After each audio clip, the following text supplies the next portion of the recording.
জাকাতের টাকা খরচের খাতগুলো কি কি? জাকাতের টাকা কাউকে না বলে দেওয়া জায়েজ হবে কিনা এবং ভাই বোনকে জাকাত দেওয়া যাবে কিনা? বিকাশ বা মোবাইল ব্যাংকিং এর মাধ্যমে যদি জাকাতের টাকা পাঠানো হয় তাহলে তার চার্জ কাকে বহন করতে হবে, জাকাত দাতাকে না জাকাত গ্রহীতাকে? বিকাশ বা মোবাইল ব্যাংকিং এর মাধ্যমে যদি জাকাতের টাকা পাঠানো হয় তাহলে তার চার্জ কাকে বহন করতে হবে, জাকাত দাতাকে না জাকাত গ্রহীতাকে? গুরুত্বপূর্ণ প্রশ্ন। মোবাইল ব্যাংকিং এর মাধ্যমে অথবা যে কোনো উপায়ে যদি আপনি জাকাত অভাবী মানুষের কাছে পাঠান তাহলে জাকাত দাতা হিসাবে এটার খরচ আপনাকে বহন করতে হবে, জাকাত গ্রহীতাকে এর খরচ বহন করতে হবে না। জাকাত গ্রহীতা যদি এসে আপনার কাছ থেকে জাকাত নিয়ে যায় সেটা সম্পূর্ণ স্বতন্ত্র বিষয়, তার খরচ তিনি বহন করবেন। বাট আপনার দায়িত্ব হলো আপনি যখন তার কাছে জাকাত পাঠাবেন তখন পাঠানোর খরচটা আপনাকে বহন করতে হবে।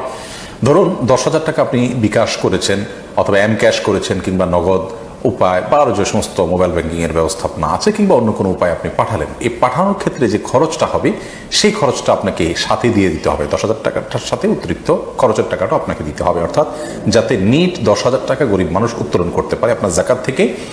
যদি আপনি এটি না করেন তাহলে সেক্ষেত্রে আপনার জাকাত থেকে যে পরিমাণ টাকা কস্ট হিসাবে বা চার্জ হিসাবে কাটা হবে সেই পরিমাণ টাকা আপনার জাকাত থেকে অনাদায় থেকে যাবে, সেটি আবার আপনাকে আদায় করতে হবে। ধরুন 10,000 টাকা উত্তোলন করতে তার 1,000 টাকা খরচ হলো ফর এক্সাম্পল, তাহলে অথবা 100 টাকা খরচ হলো কিংবা 200 টাকা খরচ হলো, এই যে টাকাটা খরচ হলো এই কয় টাকা আপনার জাকাত থেকে কম আদায় করা হলো, কারণ গরিব এই 200 টাকা কম পেয়েছে, 9,800 টাকা পেয়েছে হয়তো, কথার কথা।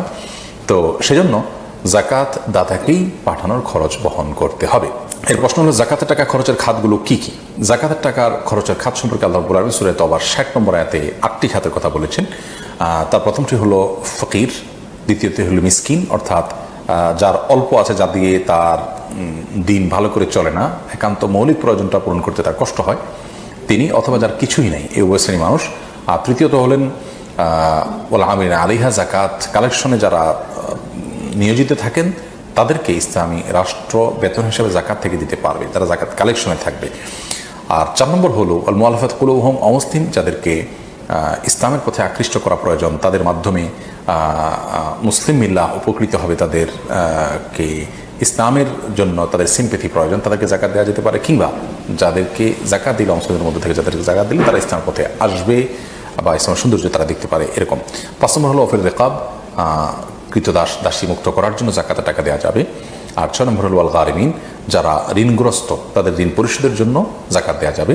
আর 7 নম্বর হলো ফি সাবিলিল্লাহ, আল্লাহর রাস্তায়। আল্লাহর রাস্তা বলতে অনেক উলামায়ে কেরামের মত হলো জিহাদে যারা লিপ্ত তাদেরকে জাকাতের টাকা দেওয়া যাবে। আর 8 নম্বর হলো ইবনুস সাবিল, মুসাফির বা পথিক, যার সাথে পর্যাপ্ত টাকা পয়সা নিয়ে খরচ করার মতো, হয়তো তার বাড়িতে ঠিকানা গন্তব্যে অনেক টাকা পয়সা আছে, তো এরকম পথিক মুসাফির তাদেরকেও জাকাত দেওয়া যাবে। এরা হলেন জাকাতের খাত। এর মধ্যে থেকে যে কোনো খাতকে, যে কোনো একটা খাতকে, যেমন গরিবকে, একজন মিসকিনকে আপনি জাকাতের টাকা দিলেই জাকাত আদায় হবে। এরপর প্রশ্ন হলো জাকাতের টাকা কাউকে না বলে দেওয়া জায়েজ হবে কিনা এবং ভাই বোনকে জাকাত দেওয়া যাবে কিনা? ভাই বোন তারা যদি প্রাপ্তবয়স্ক হয়ে থাকে, অভাবী থাকে, জাকাতের হকদার থাকে, তাদেরকে অবশ্যই জাকাতের টাকা দেওয়া যাবে, জাকাতের টাকা দিয়ে তাদেরকে স্বাবলম্বীও করে দেওয়া যাবে। এবং জাকাতের টাকা দেওয়ার সময় জাকাত যিনি নিচ্ছেন তাকে না বলেও দেওয়া যাবে। আপনি মনে মনে নিয়ত করলেন জাকাত দিচ্ছেন, তাকে বললেন যেটা আপনি খরচ করেন, আপনি নিয়ত করলেন জাকাত থেকে দিচ্ছেন, এটা যথেষ্ট হবে। তাকে বলে দেওয়াটা এটা আবশ্যক কোনো বিষয় নয়।